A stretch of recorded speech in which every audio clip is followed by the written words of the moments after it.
लेकिन भारत आज कहाँ पे खड़ा है बताने की कोई ज़रूरत नहीं है। ट्रिलियंस ऑफ डॉलर्स की इकोनॉमी होगी बाय 2030 और पाकिस्तान अल्लाह ना करे खाकम बदन, लेकिन डिफॉल्ट की तरफ बढ़ता जा रहा है। आम देकर भीख मांगने वाले लीमू निचोड़ किस्म के वजीर आजम दौरा हमारी नई मैंगो डिप्लोमेसी का हिस्सा था। भाई आम ना लेना आम के बदले, ये तो मशहूर हैं भीख मांगने वाले। इस सिचुएशन में जब मामला जो है वो हद से बढ़ चुका है तो किस तरह से फिक्स किया जा सकता है इकोनॉमी को, और जो अभी हम रूजवेल्ट होटल की निचकारी का सुन रहे हैं और एयरपोर्ट्स की निचकारी का सुन रहे हैं, तो आपको फिर बात करना पड़ेगा IMF के साथ, एंड यू हैव टू। इसलिए आपके जो दोस्त हैं और जो भी हैं उन्होंने कह दिया है कि IMF प्रोग्राम रहेगा तो हम आपके साथ हैं, वो नहीं रहेगा तो मुश्किल। बेगर्स आर नॉट चूजर्स, इन्होंने कहा है ना। फिर से हम देख रहे हैं कि डिफॉल्ट की बातें की जा रही हैं। डॉलर की कदर आज फिर बढ़ गई है 8 रुपए। डॉलर की ऊंची उड़ान है जी। लग रहा था कि मामला स्टेबिलिटी की तरफ आएगा, लेकिन नहीं। वो हमारे यही स्टेप्स हैं जो हमें यहाँ पर ले आए हैं कि हमें IMF की मिन्नत तरला करना पड़ रहा है 1.2 बिलियन के लिए। वो हाथ पकड़ के कह रही हैं अल्लाह के वास्ते हमें कुछ दे दें, हमें कुछ दे दें, और वो आगे से कह रहे हैं कि यार बीबी जान छोड़ो, हाथ छोड़ो, मुबारकबाद देने आई हूँ, ये चिपक गई वो हाथ के साथ। एक चीज़ जो भारत और पाकिस्तान में जिसने डिफरेंस क्रिएट किया, भारत ने लैंड रिफॉर्म्स कर दिए, बड़े लैंड ओनर्स, जागीरदार, नवाब तकरीबन ख़त्म कर दिए। नमस्ते दोस्तों, जय हिंद। हिंदुस्तान स्पेशल में आपका स्वागत है दोस्तों। जैसा कि दोस्तों आपने क्लिप में देखा, पाकिस्तानी मीडिया ये चर्चा कर रहा है कि पाकिस्तानी प्राइम मिनिस्टर शहबाज शरीफ आम लेकर तुर्की पहुंच गए। कहीं शहबाज शरीफ तुर्की से इन आमों के बदले डॉलर ही ना मांग लें, क्योंकि पाकिस्तानी प्राइम मिनिस्टर जहां भी जाता है वह अपना कटोरा साथ ही लेकर जाता है। दूसरी तरफ कई महीनों से पाकिस्तान की शहबाज शरीफ सरकार अंतर्राष्ट्रीय मुद्रा कोष IMF से बेल आउट पैकेज की राह देख रही है। पाकिस्तान बेल आउट पैकेज के लिए IMF की हर शर्त मानने को तैयार है, जिसके लिए उसे कई बड़े फैसले भी लिए हैं। 6.5 अरब डॉलर की एक्सटेंडेड ग्रांट फैसिलिटी, यानी कि रेस्टोरेशन के लिए IMF की पहल की शर्तों को पूरा करने के लिए टैरिफ, ईंधन की कीमतों, ऊर्जा की कीमतों में बढ़ोतरी जैसे हानिकारक राजनीतिक फैसलों के बावजूद सरकार का संघर्ष जारी है। दरअसल पाकिस्तान के दोस्त भी पाकिस्तान से पीछे हटते जा रहे हैं। कोई भी इस समय पाकिस्तान की मदद करने के लिए तैयार नहीं है। यहाँ तक कि IMF भी पाकिस्तान को ठेंगा दिखा रहा है। पाकिस्तान की जो मुआशी सूरत हाल है वो दिन ब दिन नीचे जाती जा रही है, तो उसमें मेजर रिफॉर्म्स तो अपनी जगह पे हैं कि जनाब एक इकॉनमी को किस तरह से हमने आगे लेके चलना है, लॉसेस किस तरह से कम करने हैं, फॉरेन एक्सचेंज का बहुत बड़ा इशू है, ये सारा कुछ अपनी जगह पे। लेकिन भारत आज कहाँ पे खड़ा है बताने की कोई ज़रूरत नहीं है। ट्रिलियंस ऑफ डॉलर्स की इकोनॉमी होगी बाय 2030 और पाकिस्तान अल्लाह ना करे खाकम बदन, लेकिन डिफॉल्ट की तरफ बढ़ता जा रहा है। एक चीज़ जो भारत और पाकिस्तान में जिसने डिफरेंस क्रिएट किया वो ये था कि जब पार्टीशन हुई तो उस वक्त भारत ने लैंड रिफॉर्म्स कर दिए, बड़े लैंड ओनर्स, जागीरदार, नवाब तकरीबन ख़त्म कर दिए। वहाँ पे पाकिस्तान के अंदर ये मामला नहीं हुआ। हाँ, ये ज़रूर हुआ पाकिस्तान के अंदर कि जो ईस्ट पाकिस्तान था उस वक्त का, जिसको बांग्लादेश कहते हैं, वहाँ पे 1948 के अंदर ये लैंड रिफॉर्म्स हो गए थे, यहाँ पे नहीं हुए। इस पे कुछ बात करेंगे कि क्या अभी भी मुमकिन है, और जो कल इसहाक डार बात कर रहे थे ना, मैं उसके साथ इसको थोड़ा सा कनेक्ट करूंगा कि हमारे जो असासे हैं वो ट्रिलियंस ऑफ रुपीस के कैसे हैं। हम देखकर भीख मांगने वाले लीमू निचोड़ किस्म के वजीर आजम। जी मैं नहीं कह रही, मेरी इतनी हिम्मत और जुर्रत नहीं हो सकती कि मैं अपने मुल्क के वजीर आजम के बारे में ये बातें कहूँ।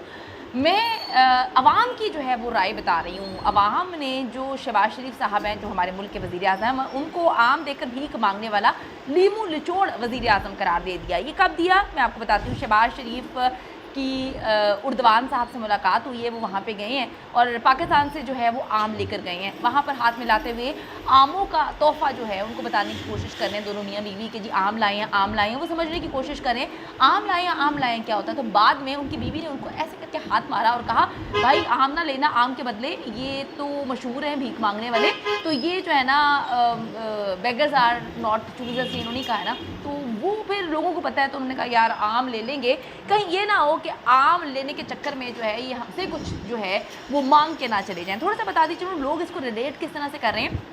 साबिक वज़ीर आज़म पाकिस्तान जो मोहम्मद नवाज शरीफ साहब हैं, उनकी मुलाकात हुई, ओबामा से इंटरव्यू चल रहा था। हाथ में आपको पता है पर्चियाँ होती हैं, पर्ची के बगैर तो एक लम्हे नहीं चल सकते। बिल्कुल मैं यही बात कहती हूँ कि पाकिस्तान की आवाम जो है वो पर्ची सिस्टम पर कैसे ट्रांसफ़र हुई, वो तब ट्रांसफ़र हुई जब नवाज शरीफ और शहबाज शरीफ साहब जो है, बड़ी इज़्ज़त करती हूँ, बड़ी मोहब्बत करती हूँ, मुझे बड़ा प्यार है इन लोगों से, क्योंकि पाकिस्तान का कीमती असासा हैं ये लोग, ये दोनों जो हैं कीमती असासा हैं। तो इन्होंने हमारी जो यंग जनरेशन है उसमें पर्ची सिस्टम जो है वो मुतारिफ़ करवाया। डॉलर की ऊंची चौराने जी, लग रहा था कि मामला स्टेबिलिटी की तरफ आएगा, लेकिन नहीं, क्योंकि इसहाकदार साहब फाइनेंस मिनिस्टर कम और कभी कभी मौला जट की मूवी वाले हीरो ज़्यादा लगते हैं, जो कहते हैं मैं देख लूँगा, मैं पूछ लूँगा।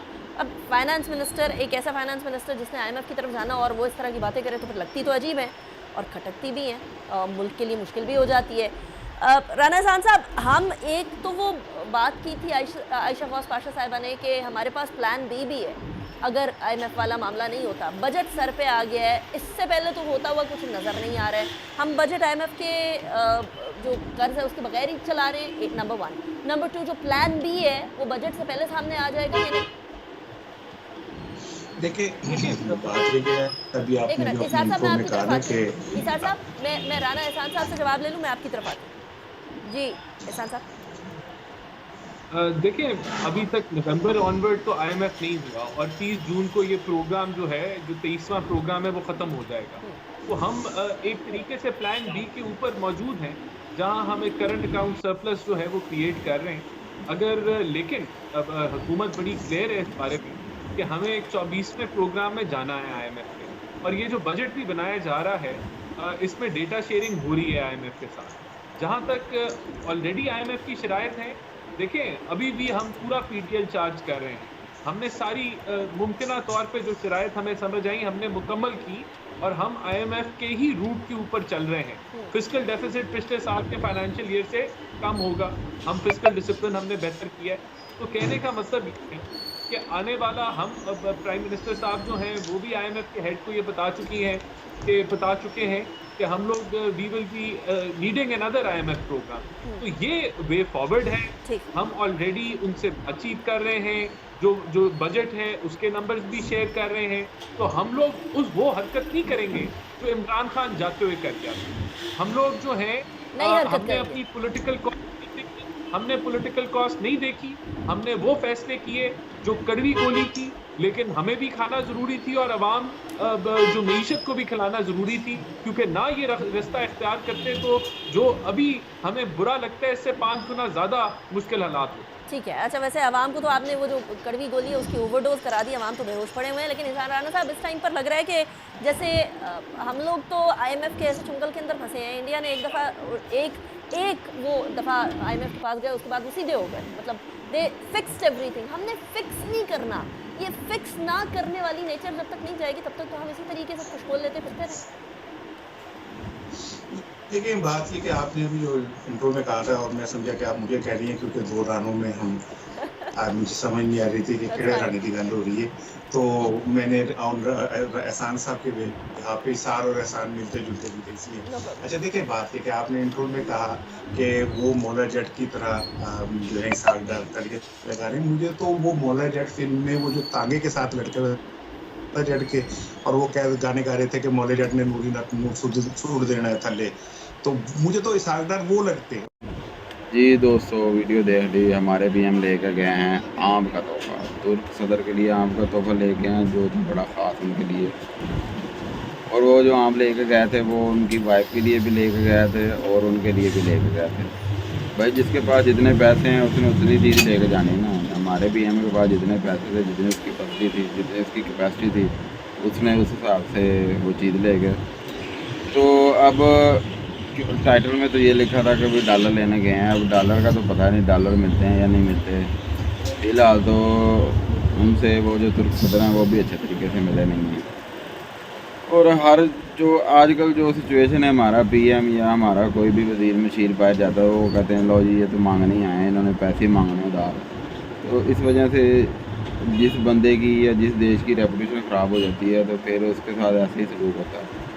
तो हो सकता है आने वाले वक्त में अच्छे हालात हों, हालात बदल जाएं, जज्बात बदल जाएं और फिर हमारे PM की भी इज़्ज़त होगी, उनके पास कोई 4 पैसे आ जाएंगे, वो अच्छे अच्छे गिफ्ट लेके जाएंगे दूसरे PM के लिए। बाकी आपको वीडियो कैसी लगी, वीडियो के बारे में अपनी राय का हाथ ज़रूर कीजिएगा। मिलते हैं अगली वीडियो में, अपना ख्याल रखिएगा। ओके जी, अल्लाह हाफ़िज़।